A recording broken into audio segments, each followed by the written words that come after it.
So this just highlights our past ideas. We have LSI, which we presented on last year. We think there's still upside there, even though it hasn't really played out yet. Sprouts, as we mentioned, that's done really well for us. Celestica has been a huge winner for us. That kind of became a backdoor play on AI. And PFB that was acquired, HCA worked out well. And again, we seek to present resilient, high return on invested capital, highly cash generative ideas, which are what these are. And it demonstrates as well that how a handful of truly powerful compounders can really drive performance and make up for the inevitable mistakes that may be made. This is a podcast that we had the opportunity to do recently with the Investors Podcast. Our episode is called The Art of Buying Growth Companies at Value Prices. It was a really great experience and we really enjoyed it. And if you're interested in better understanding our strategy and approach, we'd encourage you to listen to it if you haven't already. And it just provides an overview of how we think about identifying and investing in long-term compounders. And I would just say here, if you read The Intelligent Investor, the greatest book on investing ever written according to this guy, Warren Buffett, and you read chapter 20, which is he thinks is so critical, which is margin of safety, and you read what Ben Graham is saying, he constantly talks about not paying for growth to buy something that's got at a modest price today based on the results that are currently happening. That's what we try to do. A lot of these huge winners that we had that Abby just showed, and we've had in our portfolio, we're not really paying for the growth, and sometimes the growth happens and the upside that's where you really get a lot of your bang for the buck. So we're trying to go in at a modest multiple and benefit from the growth as the company execute and sort of see that ahead of time. And very consistent with what Ben Graham is talking about in chapter 20 of The Intelligent Investors, which Buffett says is probably the most important thing written about investing. So our idea today is a company that probably everyone has heard of, Build-A-Bear Workshop. Things have substantially changed at this company since COVID, really, and over the last several years. So we'll get into that background. We think it's attractive today on a long-term basis as you look out on the growth path. It's a multi-channel retailer of plush animals and related products in the US, Canada, UK, and other parts of Europe. There are three segments: direct-to-consumer, commercial, and international franchising. We'll get into those. It was founded in 1997, and it's headquartered in St. Louis, Missouri.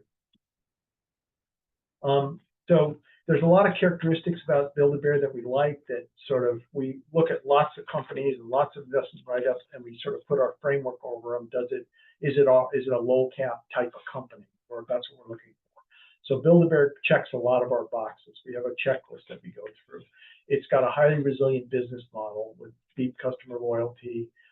It's highly cash generative with low capital expenditure needs. The ROIC is well over 30%, and they've got an asset-light operating structure, which we like. They're focused on higher value-added experiences and sort of this branding approach where they're shifting towards, which we really like, which has a lot of long-term value. The valuation is fairly modest at about 7 times just EBITDA, high single-digit free cash flow yield. The conversion of adjusted EBITDA and cash from operations, which we always look at, is a lot of EBITDA drops into cash from operations, which we always like to see. We think this is an end market that has a fairly long and sustainable growth path. And just some other characteristics we really like about Build-A-Bear. They have a record of strong organic growth over several years, a Fort Knox balance sheet with a net cash position of about $44 million. A disciplined management team focused on driving organic growth through these capital-light partnerships, omnichannel initiatives, and digital expansion, all of which we'll get into later in the presentation. And they have a long-term strategy to grow sales and EBITDA. So we believe Build-A-Bear can be a much larger business in 3 to 5 years, as well as we think it has the potential to grow for several years and ultimately become a potential compounder. This is really a key slide, and this is really the guts, the gist of what's happened to Build over the last several years. It's a different company than people think. Most people see it as a value trap, dying retailer in malls, and very weak competitive position. And what's happened with Build-A-Bear is they've really shifted to become not just a retailer, the experiential retailer, but an IP-driven brand in a capital light basis using its brand strength.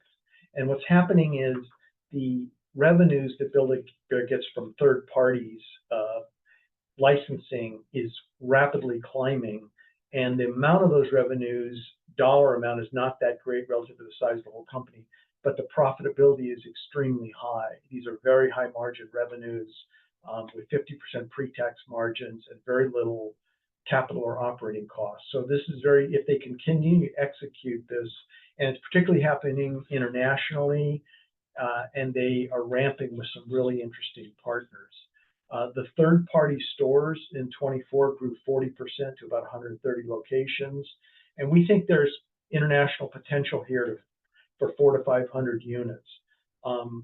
The big toy companies, the Mattel and the Hasbro, they get about half their revenues internationally, and Build-A-Bear is underpenetrated internationally relative to what it's doing in the U.S. So we think there could be some really good running room there.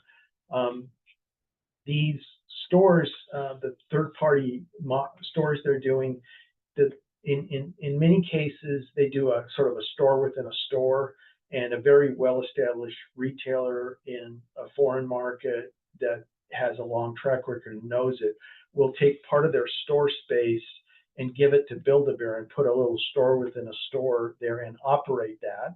And Build-A-Bear is choosing these partners extremely carefully. Previously, they expanded internationally, and I don't think they made really good choices about who their partners were. This is a much more focused approach.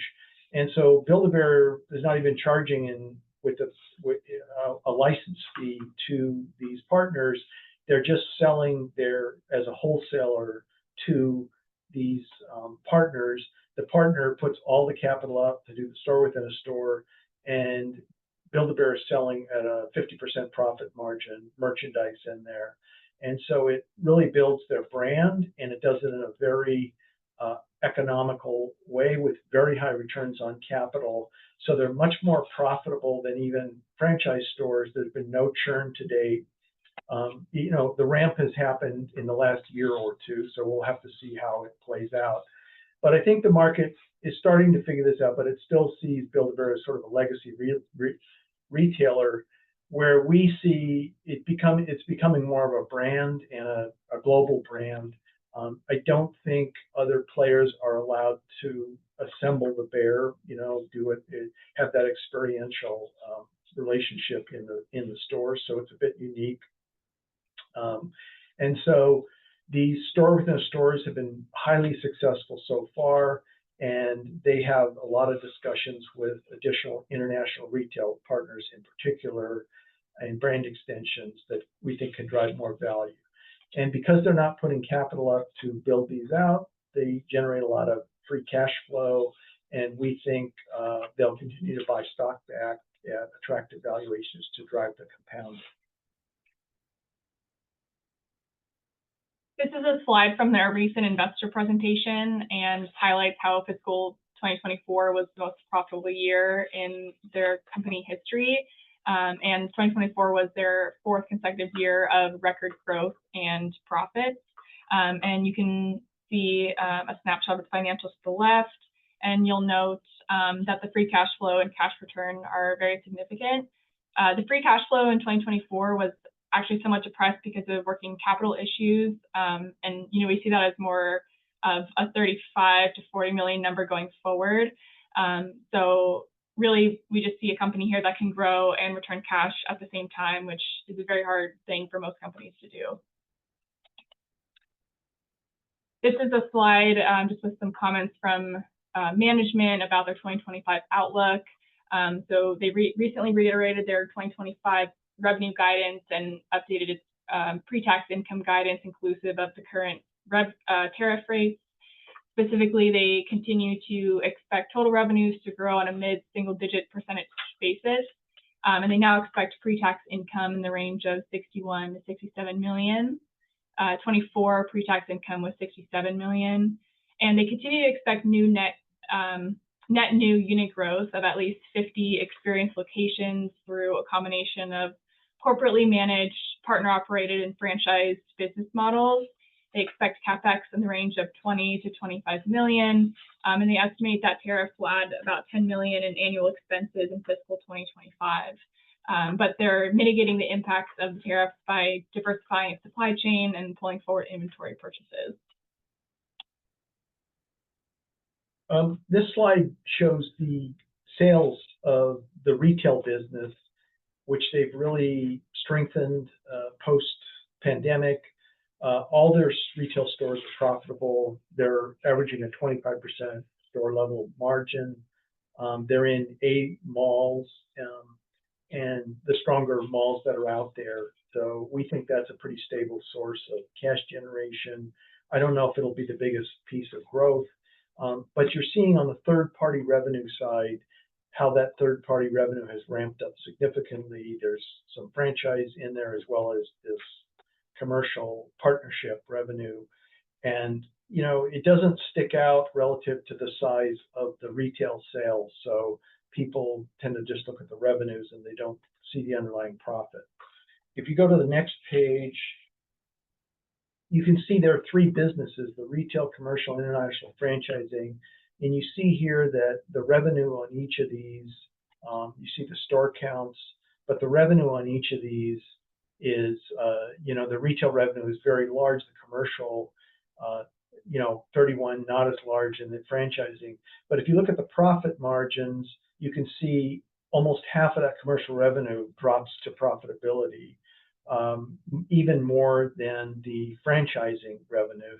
So this model, which is the one they're mainly focused on growing, is very attractive. You can see the return on capital is over 100% for them. The retail store return on capital isn't bad, and franchising is good too, but the main growth vehicle will be the commercial. And what I think the market is sort of not fully focused on is the fact that the commercial revenue is highly profitable, and that's going to become a bigger and bigger piece of the total profits. It's about 25% now. We think it's going to climb to be a much larger share of the total profits, and it's possible Build-A-Bear could be viewed more as a brand company, a sort of franchise, a licensing type of company globally versus a retailer, and that would probably lead to a higher multiple. Next slide. And here is the profitability, and you can see again, even the revenues are much lower. The third-party pre-tax income is becoming a larger and larger share of profit. The profit margin on the direct-to-consumer is closer to 10–11%, whereas you're almost at 50% with the third-party pre-tax income. So a very efficient model to grow the company because of their brand, because everyone's heard of Build-A-Bear, because I think 80% of the people that go to a store are there. You know, it's a destination. They're not just walking around the mall and they walk in. They plan to go there, and that's a real good traffic driver for the mall, and it says a lot about Build-A-Bear's business model. This is a slide specifically on their commercial segment. As we mentioned, commercial is their fastest growing segment, and commercial revenue is primarily wholesale sales, including sales to partner operated stores. And so again, this is just reiterating very high margin, highly profitable, and we think this is going to make them a bigger, this is going to become a bigger and bigger piece of the company. And again, that Build-A-Bear could be seen more as a brand rather than just a retailer, and ultimately could allow the multiple to go up. And you can see here that it's just in the last year or so that the partner operated stores are really scaling. So if that continues to play out as we expect, we think there's a lot of running room there, and I don't think the market is fully focused on the upside in revenue and profits from that piece. This is the international franchise, which is also growing, and you can see international franchise revenue includes sales-based royalties, development fees, and merchandise sales. So here you can just see the number of stores and how that's climbed, and the international franchise revenue and how that's climbed as well. And as you mentioned, we think there's a lot of running room here for them to expand internationally and have this segment become a bigger part of the business as well.